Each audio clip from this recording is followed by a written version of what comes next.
knows that welcome is so much appreciated. It can be a bit scary up here, and we really appreciate the support. It makes us feel a bit more comfortable. Sometimes get a bit nervous. The advice they used to give to people doing public speaking was, imagine your audience naked. I won't be doing that today for two reasons. The first is, well, a room full of strangers laughing at me, that's stand-up. It's good. A room full of naked strangers laughing at me. Well, I've never actually been to an orgy, but that's kind of how I imagine it would be. The other reason that I'm not going to be imagining you naked is that I can't, which might seem a bit strange. But here's this thing, right? I'm going to take you back in time. A couple of years, I'm looking at Facebook, there's this meme. It says, when you think about it, reading is weird. Because basically you're staring at a dead tree and hallucinating wildly. And I thought, what? People see images when they read? Because you see, that doesn't happen for me. And I did a bit of interneting, and it turns out that people's ability to see images in their mind is really, really different from one another.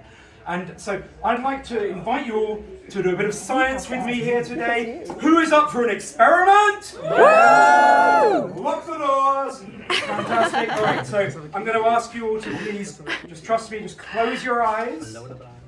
Just close your eyes. Close your eyes, relax. And as my team of pickpockets make their way through the room, I'd like you all to try and imagine a horse, picture a horse. And while you're picturing your horse, think about the quality of the image that you're seeing. Is it moving or static? Is it perhaps colour or black and white? Maybe you can see every single detail from its fancy neck frills all the way down to its weird click-cloppy coconut feet, or maybe you're seeing nothing at all. And as you hold that image in your mind, you can open your eyes again now. And I'd just like to share with you the idea that aphantasia is the inability of people to form a mental image, or a strong mental image anyway. And it only really came to the scientific forefront in about 2015, I think it was. Now, personally, when I try to do, when I try to see the horse, which isn't as dirty as it sounds, I can sort of glimpse it. I can see little bits of it. It's sort of faint and far away, and as if I'm looking through patchy fog at dusk. And that's kind of similar for about 2% of the population, all of whom, like me, are really shocked to discover that the mind's eye is a real thing that you weirdos can do. Yeah. Now, this difference between us might be part of the reason why, and I have to admit I'm a bit nervous here, I don't want to get too political or too controversial at this stage, but I did not enjoy reading Lord of the Rings. Pantomime season's about a month off, you just kind of calm down. I just didn't enjoy it, and I think I understand the difference now, right? Those long descriptions of what the sunlight looked like as it came through all of the many, many, many different types of tree, they probably help you to paint this beautiful picture of scenery. But for me, it's like reading through the stock list of Dobby's Sodding Garden sets. I get nothing from it. But apart from that, it doesn't really affect me too much, I suppose, in everyday life, except it's a little bit sad that I can't picture my wife. Even though she definitely exists, she just doesn't live in Cambridge, and that's why you can't meet her. Some of you are wondering. So, I know what she looks like, kind of, but trying to bring an image into my mind, it's as if different bits of my brain are playing a team version of Guess Who, based off clues they've found in an escape room, and all of them are morons. So it goes something like this. Oh, glasses? No. She had that surgery. Oh, yeah. Hair. Long enough to get tangled in the Dyson. That's really How tall is she?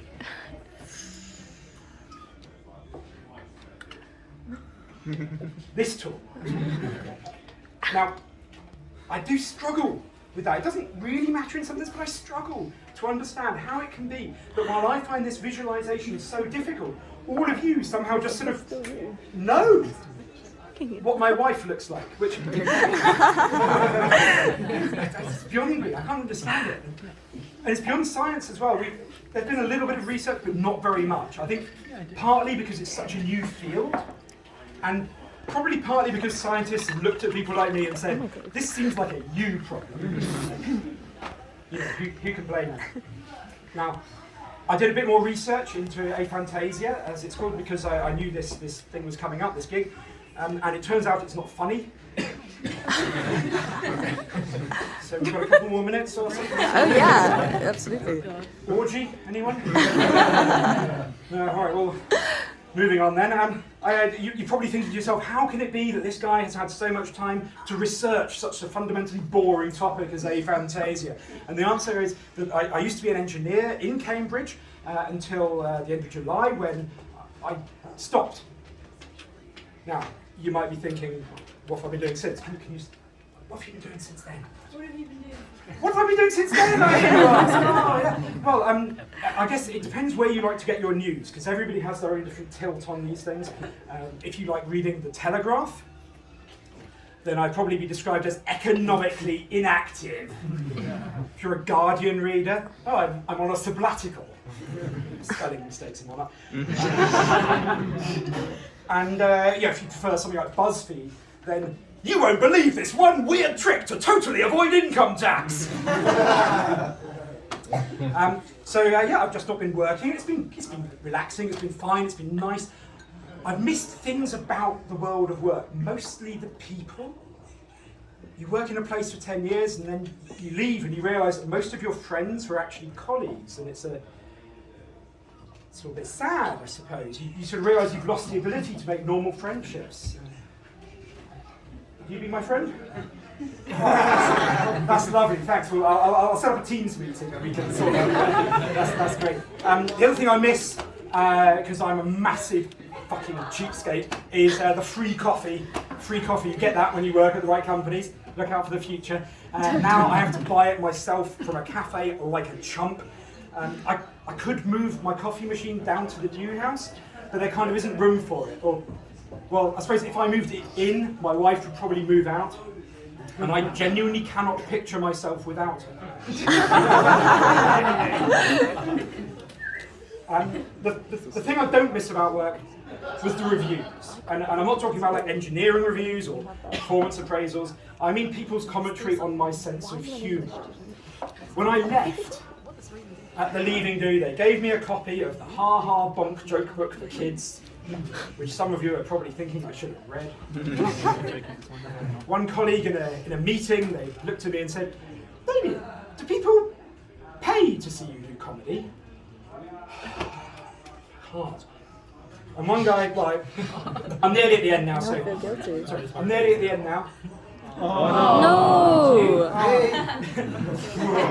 I'm nearly there now. I'll leave you with this. One guy once said to me, "You know, Damian, you should try and write something for the 6:30 comedy spot on Radio 4. Oh yeah. Because that's usually shit." So I'll leave you with that. Thank you very much. I've been Damian. Goodbye!